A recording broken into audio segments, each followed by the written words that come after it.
Today, we're diving into an ancient story that feels incredibly modern. It's all about what it means to hold on to hope, especially when it feels like it's slipping through your fingers. This is the story of Hannah's prayer. I mean, really think about it. Have you ever waited for something so desperately that it felt like a part of you was literally missing? That deep, aching feeling, that's a universal human experience, and it is at the absolute heart of the story we're getting into today. So let's get right into it, because look, to really get the power of Hannah's hope, you first have to feel the weight of her pain. So let's paint a picture. We meet Hannah in a time and place where, for a woman, so much of her worth, her identity really, was tied up in having children. And in that one area that mattered so much, she had none. This wasn't just some private wish, you know? It was this massive, crushing societal expectation she just couldn't meet. At her suffering, it was coming at her from two sides. On the inside, she was just carrying this constant private grief, a really sorrowful spirit. But then it got worse, because it didn't stay private. Her husband's other wife, a woman named Penina, just relentlessly taunted her about it. She turned Hannah's private pain into a public shame, year after year. And her own words for it? "My heart is deeply troubled." It's so simple, right? But it says everything. It's not just sadness or disappointment. This was something that shook her to her very core. But you know, it's right here, at her absolute lowest, that the entire story just pivots. All that pain, all that desperation, it funnels into this one moment. A prayer that would become one of the most famous ever recorded. It's a moment of pure desperation, but it's also fueled by this tiny, tiny flicker of hope. And this part is so important. You have to remember, this was a time of big public rituals and sacrifices.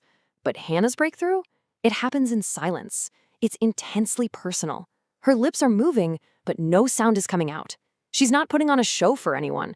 She's just pouring out her soul in the rawest, most honest way possible. And inside that silent prayer is this crucial vow. See, she doesn't just ask for a son.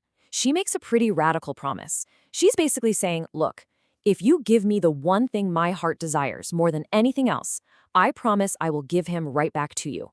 Wow, that's not a demand. That is a negotiation born from incredible faith. So what made this prayer so powerful, so transformative? I think it boils down to three things. First, she was completely, brutally honest. She held nothing back. Second, she made that sincere vow, a promise that showed her gratitude before she even got an answer.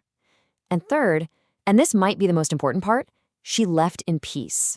The story says her face wasn't downcast anymore. She made a conscious choice to release that burden and just trust. Okay, so she's had this incredible moment of faith. What happens next? Well, the story shifts gears. It goes from being about a desperate plea to being about a promise that has to be kept. And then, the incredible happens. Her prayer is answered. Her hope is fulfilled. She gives birth to a son, and she names him Samuel. And get this, his name literally means heard by God. It's just this beautiful, perfect end to such a long and painful wait. So we have the plea offered in total desperation. Then we have the birth of Samuel, a moment of pure joy. But hold on, because the story isn't over, not by a long shot. In fact, you could argue the hardest part is yet to come. She still has to fulfill that massive vow she made. And this is where the story really becomes about something bigger: integrity. I mean, think about it. It's one thing to make a huge promise when you're desperate and have nothing to lose. But it is a whole other level to actually keep that promise once you have everything you ever dreamed of. And that's exactly what Hannah does. She follows through. She takes her son, the answer to all her prayers, and dedicates him to a life of service, just like she said she would. So why are we talking about this ancient story today? What does it have to teach us right here, right now? Well, let's break down some of the biggest takeaways about the true power of persistence. So what can we learn from her journey? First, that hope isn't just a passive feeling. It's an active choice you make every day. It's deciding to believe. Second, that being vulnerable isn't a weakness. It's actually where the strength comes from. It's the moment of breakthrough. Third, we see that real gratitude isn't just a nice feeling inside. It's something you do. It's about action and integrity. And finally, persistence is about how we wait. It's about holding on to faith even when we have no idea how things are going to turn out. And really, that's the whole point, isn't it?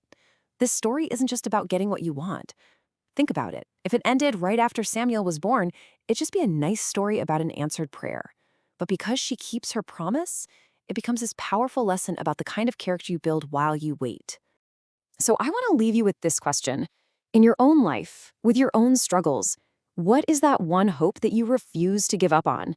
And maybe more importantly, what kind of character is being forged in you right now while you wait?